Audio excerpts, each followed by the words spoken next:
இன்றே டவுன்லோட் செய்து உங்கள் ஃபேவரட் ஷோக்களை என்ஜாய் பண்ணுங்க. அண்ணா, எதுக்கு நான் இங்க நின்னுட்டு இருக்கீங்க?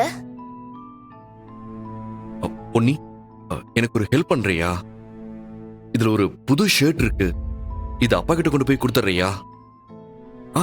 அப்புறம் இத நான் தான் வாங்கிட்டு வந்தேன்னு சொல்லாத, நீயே வாங்கிட்டு வந்ததா சொல்லி கொடுத்துரு. ஏன் அப்படி போய் சொல்லணும்? நீங்க தானே வாங்கிட்டு வந்தீங்க, அப்ப நீங்களே போய் கொடுங்க. நான் வாங்கி கொடுத்தேன்னு சொன்னா அவருக்கு பிடிக்காது, கண்டிப்பா இதை வாங்கிக்க மாட்டாரு. அது மட்டும் இல்ல, அங்க கபிலன் இருக்கான். இப்ப நான் எப்படி அங்க போறது? தேவையில்லாத பிரச்சனை தான் வரும்.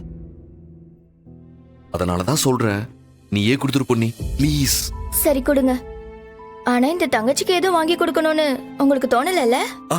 பொன்னி, உன்ன நான் யோசிக்காம இருப்பனா? ஒரு நாள் நான், நீ, ஐலி எல்லாரும் ஒன்னா வெளியே போலாம். அப்போ உனக்கு என்னெல்லாம் பிடிக்குதோ அது எல்லாத்தையும் நான் வாங்கி தரேன். சூப்பர்ண்ணா, அப்ப நெக்ஸ்ட் வீக்கே போயிடலாம். சரி, இந்தா கொடுங்க.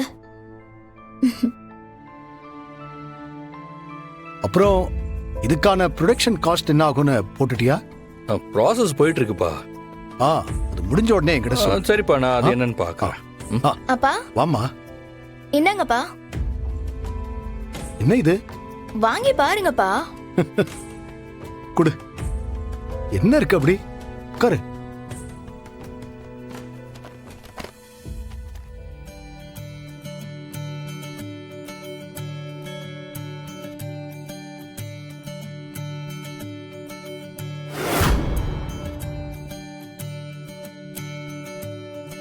பொன்னி, எப்படிமா? இது எனக்கு பிடிச்ச கலர், சூப்பரா இருக்கு.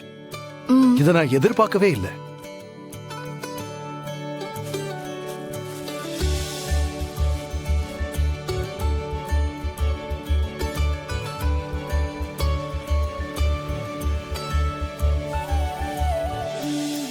இந்த கலர்ல இதே மாதிரி என் ஃபேவரட் ஷர்ட் ஒன்று இருந்துச்சுமா, அது நேத்து தான் கிழிஞ்சிடுச்சுமா. ஆனா சொல்லி வச்ச மாதிரி இன்னைக்கு நீ அதே கலர்ல ஷர்ட் எடுத்துட்டு வந்திருக்க. என்னால சத்தியமா நம்பவே முடியலமா. அம்மா, உனக்கு எப்படி தெரியும்? உன் அம்மா சொன்னாளா? அம்மாலாம் எதுவும் சொல்லலப்பா, நான் அதான் வாங்கிட்டு வந்தேன்.